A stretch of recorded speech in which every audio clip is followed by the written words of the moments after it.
అందరికీ నమస్కారం. నా పేరు అర్చన. ఈరోజు కథ 'నా గుండె చప్పుడు నువ్వే' పార్ట్ 134. ఇక అతడిని కదిలించడం మంచిది కాదని ఆ బుక్ ఏంటో అని ఓపెన్ చేసి చదువుతూ ఉంటుంది. కానీ ఆ బుక్ రూమ్‌లో ఎందుకు ఉందో అర్థం కావట్లేదు అంజలికి. ఇక బుర్రకి ఎక్కువ స్ట్రెస్ ఇస్తే మళ్ళీ పని చేయడం మానేస్తుందని సైలెంట్‌గా పడుకుంటుంది. ఆఫ్టర్‌నూన్ లంచ్ టైమ్ వరకు అంజలిని ఎవరూ డిస్టర్బ్ చేయరు. లంచ్ టైమ్‌కి హర్ష అంటూ పిలుస్తుంది సింధూజ. హర్ష డోర్ ఓపెన్ చేయగానే నాన్న లంచ్ టైం అయింది, లంచ్ చేద్దురు పదండి. అంజలి ఎక్కడా?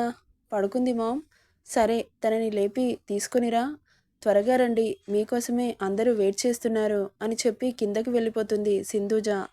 పిలవడంతో టైం కూడా లంచ్ టైం దాటిపోవడంతో ల్యాపీ క్లోజ్ చేసి అంజు దగ్గరికి వచ్చి ఆమె బుగ్గ మీద ముద్దు పెడతాడు.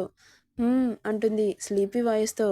లెగు బేబీ, లంచ్ చేయాలి పద అంటూ ఆమెను అమాంతం లిఫ్ట్ చేసి కూర్చోబెడతాడు.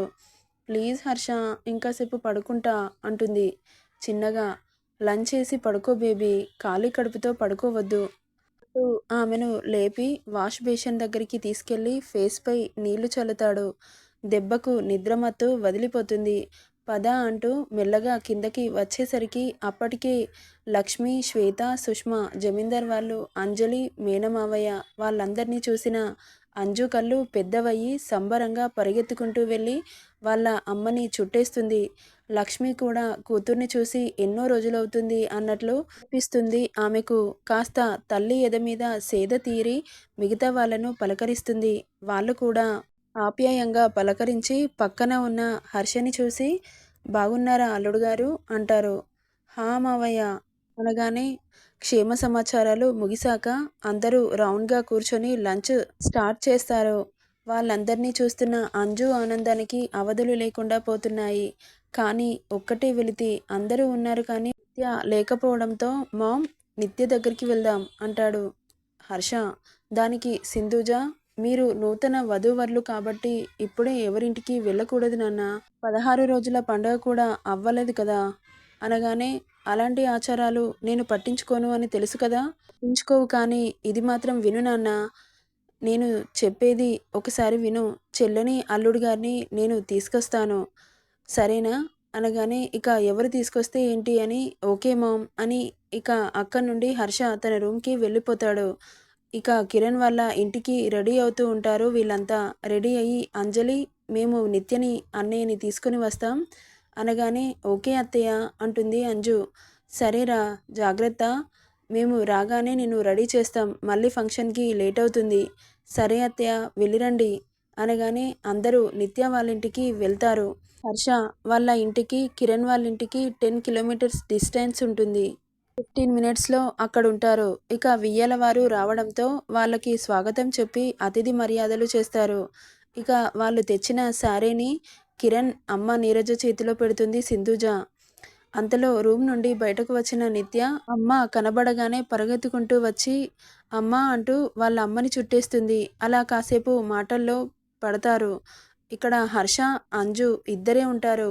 హర్ష ఆఫీస్ వర్క్లో బిజీగా ఉంటాడు. అంజు తన రిసెప్షన్కి కావాల్సిన ఆర్నమెంట్స్ని తనే సెట్ చేసుకుంటూ ఉంటుంది. బాబు వర్క్లో తల మునకలుగా వర్క్ చేస్తున్నాడు.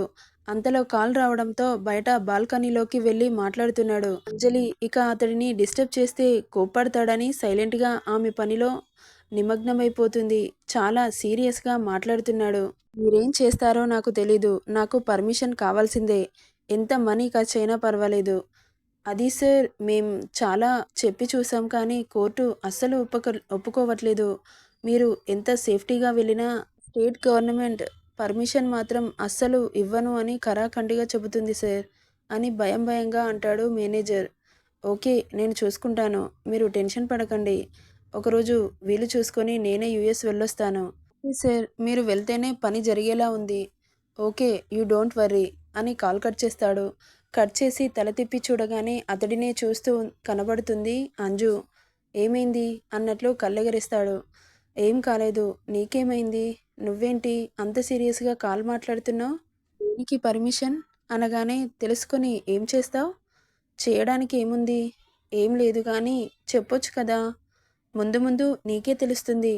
ఎందుకు నాకు ఏ విషయం చెప్పావు? విషయం చెప్పలేదు బేబీ, ఏ విషయం చెప్పలేదు. సరే అయితే. ఇప్పుడు కూడా అలాగే అనుకో. నేను చెప్పను. చెప్పాను కదా నీకు ముందు ముందు తెలుస్తుంది అని. అనగానే అంజు ఇంకా ఏం మాట్లాడకుండా మూతి ముడుచుకొని అక్కడి నుండి వెళ్తుండగా ఉన్న ఆమెని సెకండ్‌లో హర్ష చేతుల్లో గోడకి లాక్ అవుతుంది అంజు. అంత సడెన్‌గా జరిగిన చర్యకి బెదురు చూపులు చూస్తూ ఉంటుంది. ఆ చూపేంటే పరాయి మగాడు ముట్టుకున్నట్లు చూస్తున్నావు? కానీ అతను అలా అంటుంటే కోపం వస్తున్నా తల పక్కకు తిప్పేస్తుంది. తిప్పిన తలని ముందుకు తెచ్చుకొని ఏమైంది పాపా? ఏంటి నీ ప్రాబ్లం?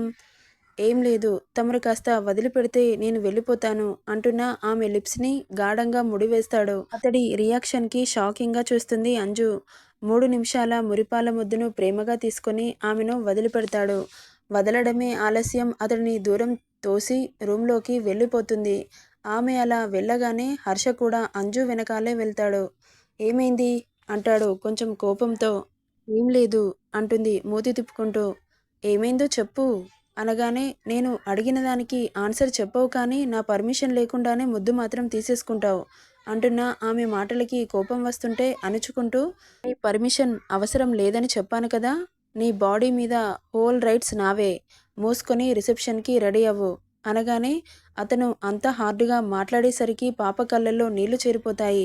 వాటిని అతడికి కనపడకుండా దాచేస్తూ కళ్ళు తుడుచుకుంటుంది. అటువైపు తిరిగి ఉన్న అంజలిని ఆమె ఎల్బో పట్టుకొని ఇటువైపు తిప్పుకొని, ఏంటి ముద్దు కూడా నీ పర్మిషన్ తీసుకొని ఇవ్వాలా? This is my property. నీకు తెలిసి కూడా మళ్ళీ అదే మాట ఎలా అంటున్నావు? ఇంకోసారి చెప్పను. నాకు మూడొస్తే ముద్దు ఇస్తా. కోపం వస్తే అరుస్తా. నీ బోడి పర్మిషన్ కోసం వెయిట్ చేయాల్సిన అవసరం నాకు లేదు. ఇంకోసారి పర్మిషన్ అన్నావనుకో ఇక్కడే గొయ్యి తీసి పాతేస్తా అంటూ అని విసురుగా వదిలి వెళ్ళిపోతాడు. అంజలి హర్ష మాటలకి ఏడుస్తూ బెడ్ మీద కూర్చుంటుంది. ఇక్కడ సింధూజ వాళ్ళు సాంప్రదాయంగా అక్కడ కొన్ని తంతులను చేయించి నిత్యని, కిరణ్‌ని పంపిస్తారు. వాళ్ళ ఆతిథ్యం సేకరించి వాళ్ళని తీసుకొని బయలుదేరుతారు. ఇక్కడ పాప బాబు మాటలకి చాలా హర్ట్ అవుతుంది. ప్రేమగా ఉంటే అతనంత మంచోడు ఇంకొకరుండరు. కోపం వస్తే శాడిస్ట్‌లా బిహేవ్ చేస్తాడు అని ఫీల్ అవుతూ ఉంటుంది. బెడ్ మీద కూర్చొని ఏడుస్తున్న అంజలిని చూడగానే అతడి ఫ్రస్ట్రేషన్‌లో మాట్లాడిన మాటలు గుర్తు చేసుకొని షట్ అని అనుకుంటూ నేనేంటి ఇలా రూడ్‌గా బిహేవ్ చేశాను అని అనుకుంటూ అంజు దగ్గరికి వచ్చి మోకాళ్ళలో తల పెట్టుకొని బాధపడుతున్న అంజలి తల మీద చెయ్యి వేస్తాడు హర్ష. అయినా హర్షని చూడట్లేదు అంజు.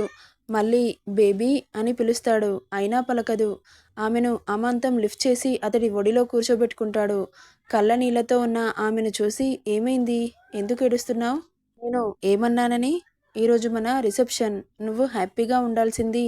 ఇలా బాధపడుతూ కూర్చుంటే నాకు నచ్చదు.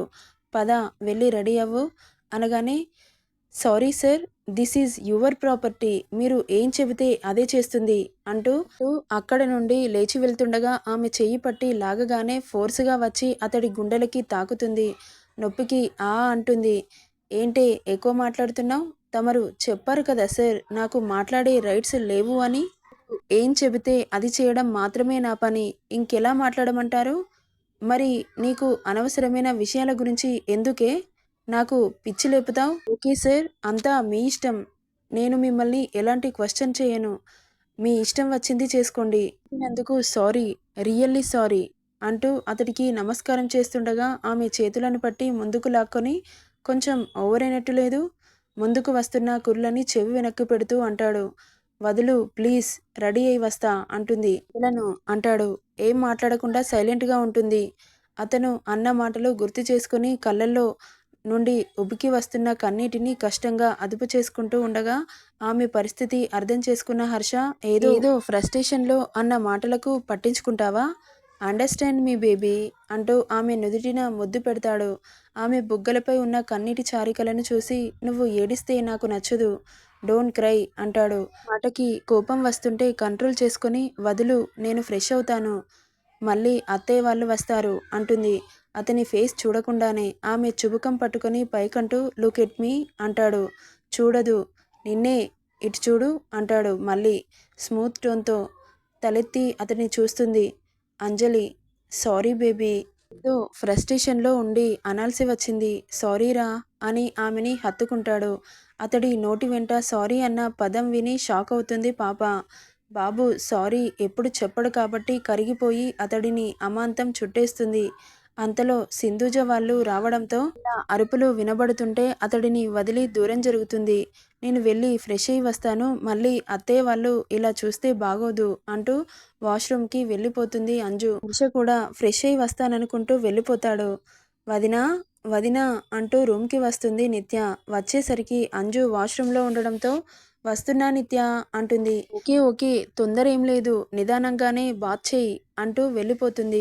ఫ్రెష్ అయ్యి బయటకి రాగానే బెడ్ పైన ఉన్న డ్రెస్ చూడగానే కళ్ళు జిగేలుమంటాయి.